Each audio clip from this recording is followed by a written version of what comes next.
diceritakan, di istana Gilingwesi, Prabu Watugunung dihadap Patih Swelocolo, Dang Hyang Suktino, dan para Aryo. Mereka membicarakan sang permaisuri Dewi Sinto, yang kini sedang mengandung, dan beberapa waktu lagi akan melahirkan. Prabu Watugunung merasa, cintanya kepada Dewi Sinto, semakin hari semakin besar. Sedangkan kepada istri-istri yang lain, sama sekali ia tidak ingin menyentuh mereka. Patih Swelocolo menyarankan, agar Prabu Watugunung juga memerhatikan para istri yang lain, jangan hanya kepada Dewi Sinto saja. Akan tetapi, Prabu Watugunung menolak saran itu. Bahkan, ia berniat hendak menceraikan semua istrinya, kecuali Dewi Sinto seorang. Prabu Watugunung memutuskan untuk menyerahkan Dewi Darti kepada Patih Swelocolo. Lalu, para putri Domas akan diserahkan kepada para Aryo. Sementara itu, Dewi Tumpak yang masih terlalu muda, dibiarkan menjadi janda untuk sementara waktu, sampai kelak menemukan calon suami yang tepat untuknya. Tiba-tiba, datang Begawan Sukro, yang menyampaikan berita duka, bahwa Begawan Anggoro telah meninggal dunia. Prabu Watugunung dan Patih Swelocolo, sangat terkejut dan bersedih mendengar berita yang sangat mendadak ini. Pertemuan pun dibubarkan, dan Prabu Watugunung berangkat memimpin langsung rombongan, guna melayat menuju ke Padepokan Andongdadapan.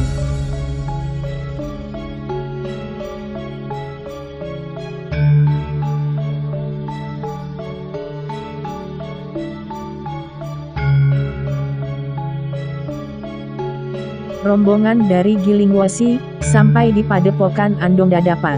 Prabu Watugunung, disambut oleh Begawan Budo. Mereka kemudian bersama-sama, menyelenggarakan upacara pembakaran jenazah Begawan Anggoro. Setelah upacara selesai, Prabu Watugunung memberikan kedudukan kepada 3 orang putra Begawan Anggoro. Putra yang paling tua, diangkat sebagai Pandito Negoro, menggantikan sang ayah. Ia bergelar Resi Dworo, sedangkan putra kedua dan ketiga, dijadikan Punggawa Negara Gilingwesi, dengan nama Aryo Wakyo, dan Aryo Giatoro.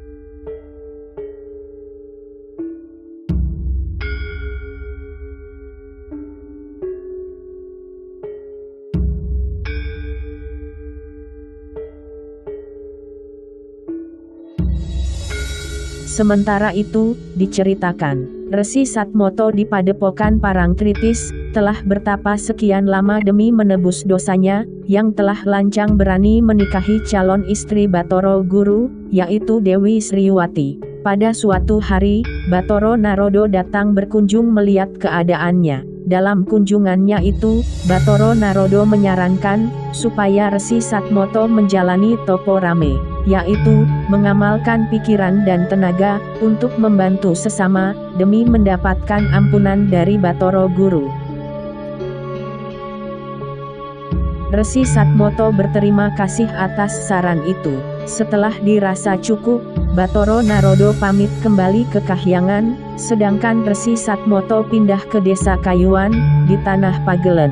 Di tempat yang lebih ramai itu, Resi Satmoto lebih mudah untuk melakukan amal kebaikan.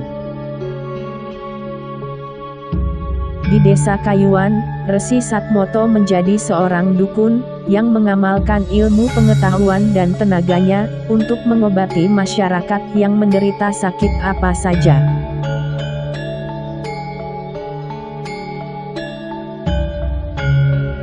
Pengobatan yang dibuka Resi Satmoto, semakin hari semakin bertambah ramai.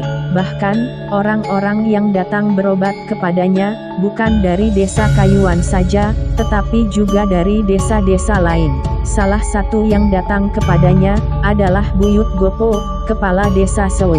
Buyut Gopo datang untuk memintakan obat, atas penyakit aneh yang dialami anaknya, bernama Pastimo, yang tiba-tiba saja mengalami kelumpuhan tidak bisa berjalan. Resi Satmoto menerawang, mencari tahu apa penyebab penyakit Pastimo. Ternyata pada suatu hari, Pastimo bermain-main bersama teman-temannya di pinggir kuburan desa. Tanpa sengaja, Pastimo menginjak kuburan di sana, sehingga terkena balak dan jatuh sakit. Resi Satmoto lalu memberikan resep panjang lebar, untuk mengobati penyakit Pastimo itu. Tak disangka, Buyut Gopo ternyata memiliki ingatan tajam, dan dapat langsung menghafalkan resep yang rumit tersebut dengan baik. Buyut Gopo lalu mengumpulkan bahan-bahan obat, seperti yang diajarkan Resi Satmoto, dan memberikannya kepada Pastimo. Secara ajaib, Pastimo langsung sembuh. Buyut Gopo sangat bahagia, dan berterima kasih kepada Resi Satmoto. Sebaliknya, Resi Satmoto juga sangat senang melihat bakat serta kepandaian Buyut Gopo, dan berkenan menjadikannya sebagai murid. Maka, sejak saat itu, Buyut Gopo berguru kepada Resi Satmoto di Desa Kayuan. Yang ia pelajari tidak hanya ilmu pengobatan, tapi juga ilmu perbintangan dan ilmu tafsir mimpi. Setelah menamatkan pendidikannya, Buyut Gopo diizinkan membuka tempat pengobatan sendiri di Desa Sewu, dan boleh menggunakan nama Empu Gopo.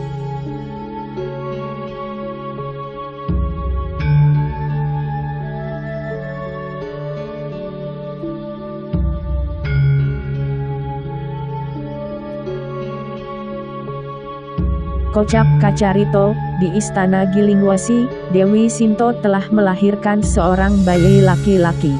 Prabu Watugunung sangat bahagia, menyambut kelahiran putra pertamanya itu, dan memberinya nama, Raden Radayo.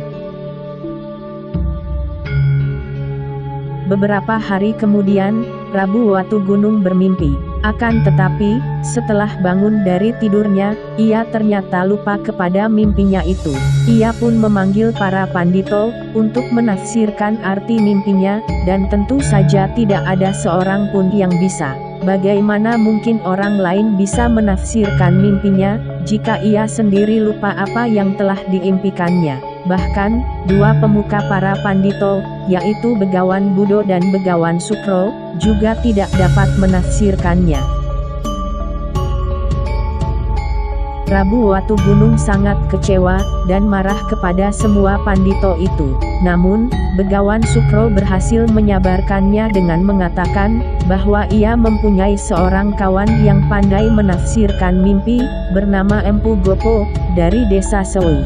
Prabu Watugunung tertarik, dan memerintahkan Begawan Sukro untuk pergi menjemputnya. Begawan Sukro lalu mohon pamit, berangkat ke Desa Sewu, dan kemudian kembali ke istana, dengan membawa serta Empu Gopo. Prabu Watugunung menyambut mereka, dan meminta Empu Gopo menafsirkan mimpinya. Empu Gopo yang menguasai ilmu tafsir mimpi, dapat melihat, bahwa Prabu Watugunung tadi malam telah bermimpi, melihat seekor harimau dimangsa ular sampai tinggal tulang belulangnya. Dari mulut ular itu lalu keluar ulat, tikus, nyamuk, dan kuman. Mendengar uraian tersebut, samar-samar Prabu Watugunung dapat mengingat kembali mimpinya tadi malam. Ia lalu memerintahkan Empu Gopo, untuk menafsirkan mimpi itu, namun Empu Gopo mengaku tidak berani. Prabu Watugunung terus memaksa, sehingga Empu Gopo akhirnya menjelaskan, bahwa mimpi itu bermakna, Dewata akan mengurangi kasih sayangnya kepada negara Gilingwasi, dengan ditandai munculnya musibah 4 macam, yaitu, ulat, tikus, nyamuk, dan kuman. Prabu Watugunung sangat tersinggung, mendengar uraian Empu Gopo. Tanpa pikir panjang, ia langsung membunuh Empu Gopo di hadapan para hadirin. Begawan Budo lalu menasihati, bahwa jika Empu Gopo dibunuh, lantas siapa nanti yang bisa dimintai bantuan, mengatasi musibah tersebut. Amarah Prabu Watugunung berangsur-angsur reda, dan ia pun menyesali perbuatannya tadi. Begawan Budo dan Begawan Sukro, lalu pamit pulang ke padepokan Andong Dadapan. Anak laki-laki Empu Gopo, yaitu Pastimo, kemudian diasuh oleh Begawan Budo, dan dijadikan sebagai murid.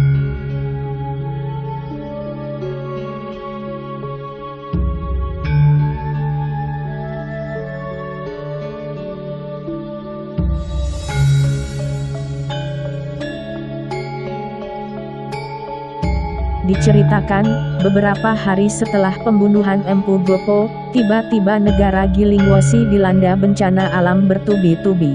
Mulai dari gempa bumi, hujan deras, petir halilintar, dan banjir bandang yang merobohkan banyak bangunan, serta menewaskan banyak penduduk. Setelah banjir surut, tiba-tiba saja datang ulat-ulat sedemikian banyaknya, yang merusak tanaman pertanian. Kemudian disusul ribuan tikus, yang menyerang bahan makanan penduduk. Selanjutnya, datang pula sekawanan nyamuk yang tak terhitung banyaknya, menggigit dan menghisap darah para penduduk dan hewan ternak. Terakhir adalah, munculnya kuman-kuman pembawa penyakit, yang menyerang kulit para penduduk. Sehingga banyak di antara mereka, yang menderita sakit kudis sangat parah. Prabu Watu Gunung sangat sedih, menyaksikan penderitaan penduduknya. Berangsur-angsur, wibawa negara Gilingwasi merosot, sehingga banyak negeri jajahan yang menolak tunduk kepadanya. Karena pikirannya sudah buntu, Prabu Watu Gunung memutuskan untuk meminta pertolongan kepada Sang Hyang Kolo, yang merupakan penguasa dari segala hewan berbisa, demi melenyapkan wabah di negerinya itu. Prabu Watu Gunung kemudian mendirikan sebuah candi di Gunung Kusoro, demi untuk menyenangkan hati Batoro Kolo. Ketika candi telah berdiri, Batoro Kolo datang dan sangat berkenan, melihat usaha Prabu Watu Gunung itu. Di hadapan Batoro Kolo, Prabu Watu Gunung menyatakan diri, memeluk ajaran Kolo, serta memohon supaya dibantu, mengatasi musibah dan wabah penyakit, yang melanda Gilingwasi. Batoro Kolo bersedia memenuhi permohonan Prabu Watu Gunung. Ia lalu memerintahkan muridnya, yakni raksasa ayah dan anak, bernama Dityo Pulasyo dan Dityo Brekutu.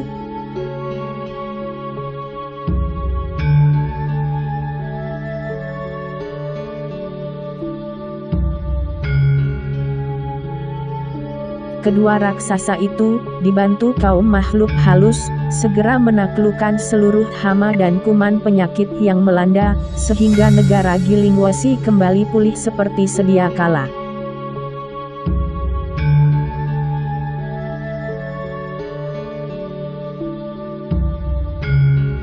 Prabu Watu Gunung sangat gembira, menyaksikan negerinya sudah kembali aman dan tentram. Ia meminta Dityo Brekutu, supaya tinggal di istana Gilingwasi, sebagai pembimbingnya dalam mendalami ajaran Kolo. Sang Hyang Kolo mengizinkan, dan ia pun kembali ke Kahyangan Selomangumpeng, bersama Dityo Pulasyo.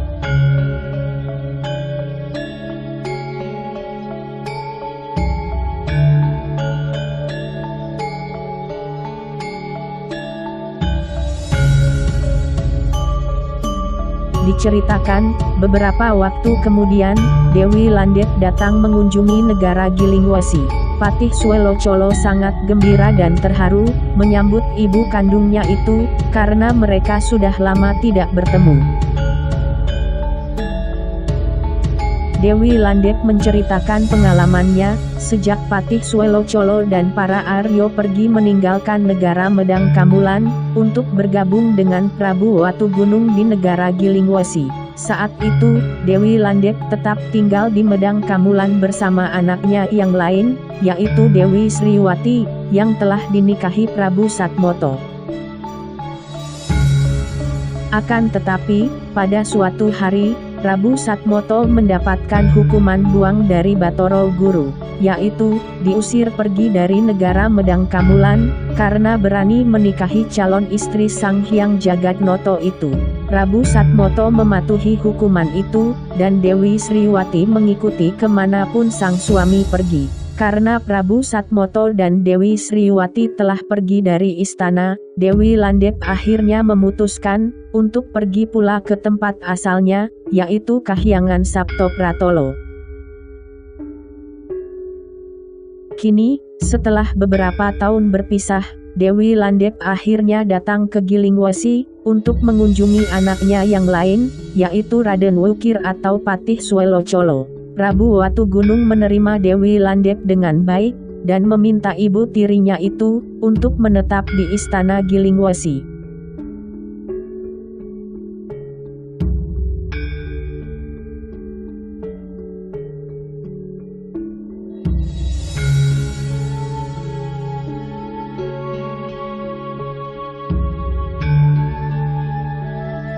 Diceritakan, pada suatu hari, Dewi Landep bertemu permaisuri Prabu Watugunung, yaitu Dewi Sinto, yang tidak lain adalah kakaknya sendiri. Mereka pun saling berpelukan dengan rasa haru, setelah puluhan tahun berpisah. Mereka berdua adalah putri Sang Hyang Anantobogo, dari Kahyangan Sabto Pratolo. Dewi Sinto adalah Batari Basundari, sedangkan Dewi Landep adalah Batari Baswati. Keduanya dinikahi Prabu Palindrio. Namun, Dewi Sinto kabur tanpa pamit, meninggalkan istana Medang Kamulan dalam keadaan hamil, karena cemburu. Sejak itulah Dewi Sinto dan Dewi Landep tidak pernah bertemu lagi sampai puluhan tahun lamanya. Dewi Sinto lalu bercerita, bahwa anak yang dikandungnya telah lahir, dan diberi nama Joko Luduk. Akan tetapi, anak itu kemudian hilang entah kemana, pada usia 2 tahun. Dewi Landep sangat terkejut mendengarnya, karena ia menduga kalau Joko Luduk tidak lain adalah Prabu Watugunung sendiri. Dewi Landep menceritakan, bagaimana awal mula Prabu Palindrio menerima seorang pemuda bernama Raden Radityo, yang ingin mengabdi di negara Medang Kamulan. Pengabdian itu diterima, bahkan Prabu Palindrio berniat menjodohkan Raden Radityo dengan Dewi Sriwati. Akan tetapi, Batoro Narodo mencegah hal itu jangan sampai terjadi, karena Raden Radityo tidak lain adalah putra Prabu Palindrio sendiri, yang lahir dari Dewi Basundari. Raden Radityo kemudian diangkat sebagai patih di Medang Kamulan, bergelar Patih Selocolo. Hingga akhirnya, ia berhasil menjadi Raja Gilingwasi, dengan gelar Prabu Watugunung. Dewi Sinto sangat terkejut mendengar cerita itu, dan ia merasa ketakutan saat membayangkan, bila benar Prabu Watugunung adalah Joko Luduk. Itu berarti, ia telah menikah dengan anaknya sendiri. Apalagi, dari perkawinan itu telah lahir seorang putra yang masih bayi, bernama Raden Radayo.